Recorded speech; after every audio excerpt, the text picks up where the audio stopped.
হলে, দ্বীনের আদর্শ মানতে হলে, নিজেকে নবীজির উম্মত বলে দাবি করতে হলে অবশ্যই সেই নবী সম্পর্কে আমাদের জানার দরকার আছে না নাই? আমরা আজকে মুসলমান হওয়ার পরেও বিভিন্ন দুনিয়াবী নেতাদের আদর্শ আমরা পড়তে পারি, আদর্শ জানতে পারি। এখনো যদি এই প্যান্ডেলের আপনাদের বলা হয় শেখ মুজিবুরের আদর্শ বলেন, তো আপনারা অনেকেই আছে বলতে পারবেন, কিন্তু আমরা অনেকেই আছি মুসলমানের সন্তান হওয়ার পরেও যেই নবী আমাদের রোল মডেল হবে, যেই নবীর জীবন থেকে আমরা শিক্ষা নিয়ে ইসলাম মেনে চলবো, সেই নবী সম্পর্কে আমাদের ধারণার বেশি নাই। কথা বলেন ঠিক না বেঠিক? নবী সম্পর্কে আমাদেরকে জানতে হবে।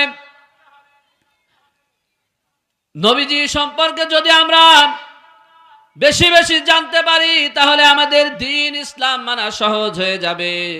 সম্মানিত মুসলমান ভাইরা আমার, সেই নবী সম্পর্কে আমি আজকে কিছু জানার চেষ্টা করব। আমরা কিছু জানার চেষ্টা করব নবীজির জীবন থেকে। 4টি বিষয় নিয়ে আজকে কথা বলবো। কয়টি বিষয়? আমরা এখান থেকে 4টি বিষয় শিক্ষা নিয়ে যেতে চাই।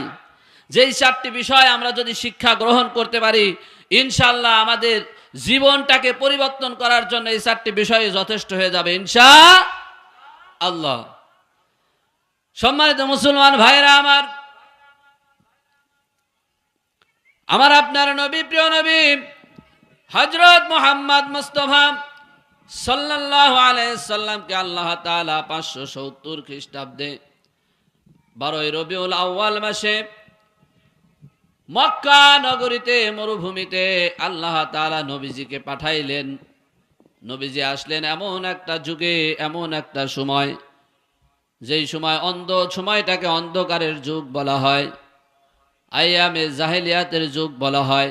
মানুষে মানুষে হানাহানি, মারামারি, জুলুম, নির্যাতন নিত্যদিনের সাথী।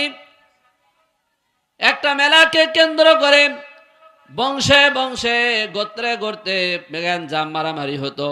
আর এটা প্রায় 50 বছর 100 বছর স্থায়ী হতো। এমন একটা ঘুণে ধরা অন্ধকার সমাজে আল্লাহ রাব্বুল আলামিন প্রিয় নবী হযরত মুহাম্মদ সাল্লাল্লাহু আলাইহি সাল্লামকে পাঠালেন। হযরত মুহাম্মদ সাল্লাল্লাহু আলাইহি সাল্লাম মদিনা মক্কায় আগমন করলেন। দুনিয়াতে আলোর বার্তা নিয়ে, ইসলামের বার্তা নিয়ে আগমন করলেন। দুনিয়ার অন্ধকার কেটে গিয়ে আলোর আশা ঘুরে উদিত হলো। জোরে জোরে বলেন সুবহানাল্লাহ। সম্মানিত মুসলমান ভাইরা আমার,